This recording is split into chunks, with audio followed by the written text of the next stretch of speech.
Most people imagine cremation in the simplest possible way. A body enters the fire and ashes come back out. The picture feels complete enough that almost nobody stops to question it. Fire seems to explain everything. But that picture is not quite true. What a family receives at the end is not ash in the familiar sense people imagine from burned paper or wood. It does not begin as a soft gray powder created instantly by flame. And the reason so many people picture it that way is not just the fire itself, it is also the language around it.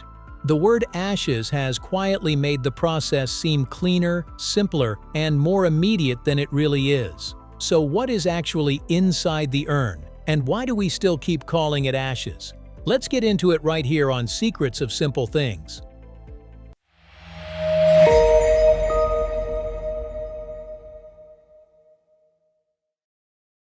This is not just about fire, it is about language. In ordinary conversation, ashes feels like the natural word. It is short, familiar, and emotionally easier to say than something colder and more technical. Families say they will receive the ashes. Funeral homes often use the same phrase. And once a word settles into daily speech, it does more than label a process. It begins to build a picture of that process in the mind. In this case, it builds the wrong one. More precise language points somewhere else. Professional sources usually prefer cremated remains. That phrase sounds clinical, but it is closer to the truth. It suggests that the process does not end the moment fire does its work. It suggests that something physical remains, something that has passed through several stages rather than one instant of disappearance. That difference matters more than it first seems. It means the familiar image of a body turning directly and immediately into soft ash is not really the true story. The word most people use has been flattening a longer, more exact, more carefully managed process into a single simple picture. And that is why this is not just a vocabulary issue. It is a correction of the entire mental image attached to cremation. Once you set the word ashes aside for a moment, the real question finally appears. What in the body is actually strong enough to remain when almost everything else is gone? Ashes sound right, but they describe the wrong picture.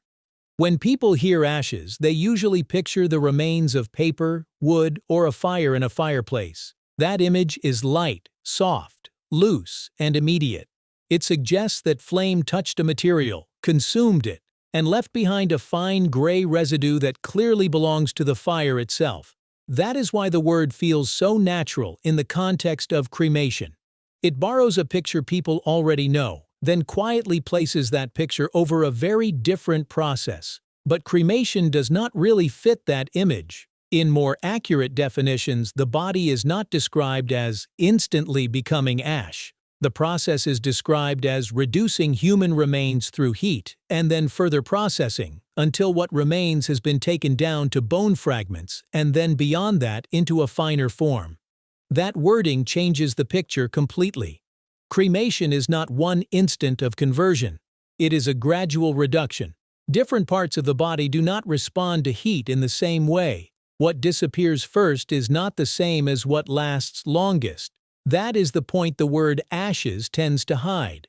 What remains first is not a ready-made cloud of soft powder. It is the harder structure that endures longer, especially bone. Bone does not survive because it escapes the fire. It survives because it yields differently. By the time the main stage of heat is complete, it has become dry, brittle, and heavily altered, but it is still recognizably structural. So ashes is not entirely wrong as a social word, but it is misleading as a physical picture. Familiar language does not just label reality. Very often, it quietly redraws it in the mind. And if cremation does not directly create the fine material people imagine, then what exactly gives that final material its ash-like appearance? What looks like ash is the end of a longer process. Part of the answer begins before the chamber is even opened. Because cremation is irreversible, the process starts with control.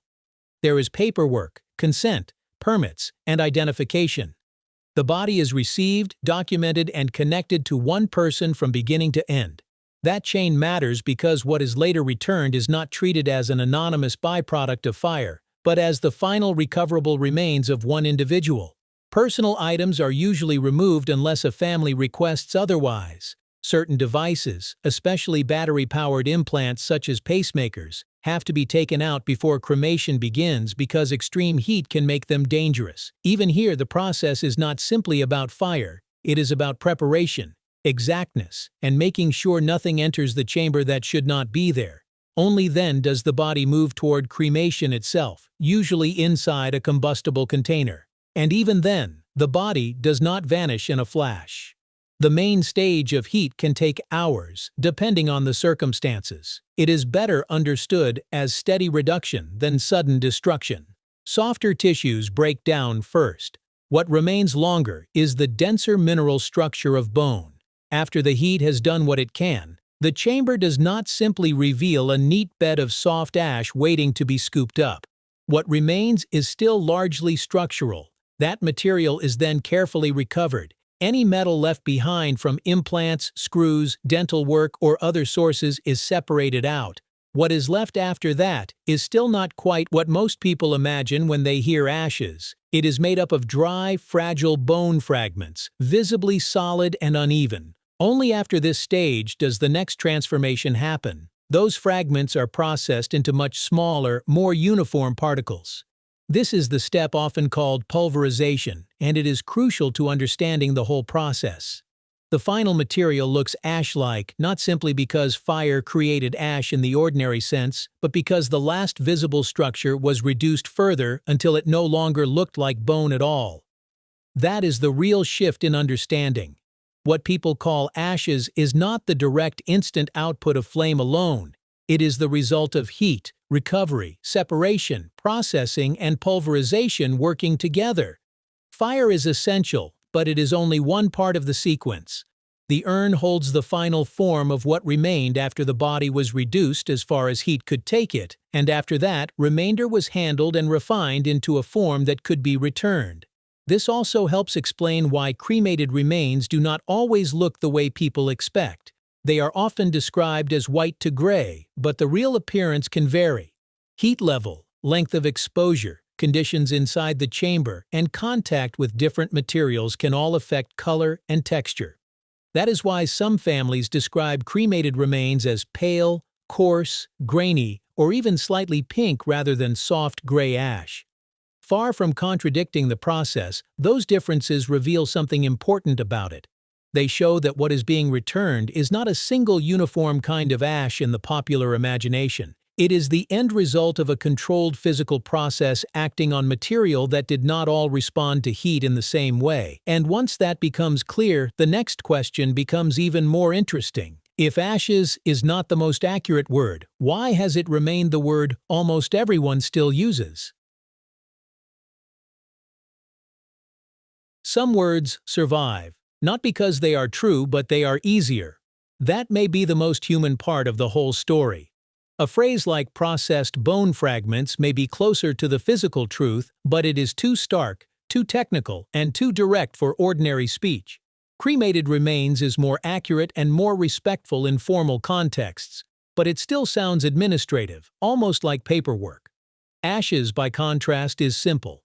It is familiar. It is softer on the ear, gentler in conversation, and easier to live with. That softness matters. People do not speak about loss only to transfer information. They also speak in ways that make loss bearable enough to say out loud. In that sense, the survival of the word ashes is not really a failure of intelligence or precision. It is a sign that language often serves emotion before it serves technical accuracy. Society did not keep this word because it describes the process perfectly. Society kept it because it lets people stand near a difficult reality without having to stare straight into its physical details every time they speak. And that is what makes this more than a technical correction. The point is not to scold ordinary language for being imprecise. The point is to notice what that imprecision has done. It has made cremation seem simpler, faster, and more uniform than it really is. Once you see that, the word ashes starts to feel less like a fact and more like a cushion, a gentler surface laid over a harsher physical truth. The urn holds the final form of what could still be returned. When people say ashes, they are not entirely wrong. They are using the word ordinary life has settled on, the softer word, the word that makes something difficult a little easier to say. But it is not the most exact word. The urn does not hold a vague residue like the ash left in a fireplace after paper or wood has burned away. It holds the final form of what heat did not erase at once. What remained was carefully recovered, kept identified, processed, and finally prepared to be returned to a family. Seen that way, cremation becomes less mysterious. It is no longer a single instant of disappearance, but a precise and deliberate sequence that ends with the last physical remains that could still be gathered and given back. And that changes the meaning of the urn. It matters not because it contains some strange substance, but because it holds the final form of what could still be cared for, brought home, and remembered. Once the process is understood clearly, cremation does not become colder. It becomes more real, and in becoming more real, it also becomes more solemn. If this video changed the way you think about something as familiar as cremation, subscribe to Secrets of Simple Things for more stories hidden inside ordinary things. And if there is another simple thing you have always accepted without really questioning, leave it in the comments below. It might become the next story we explore together.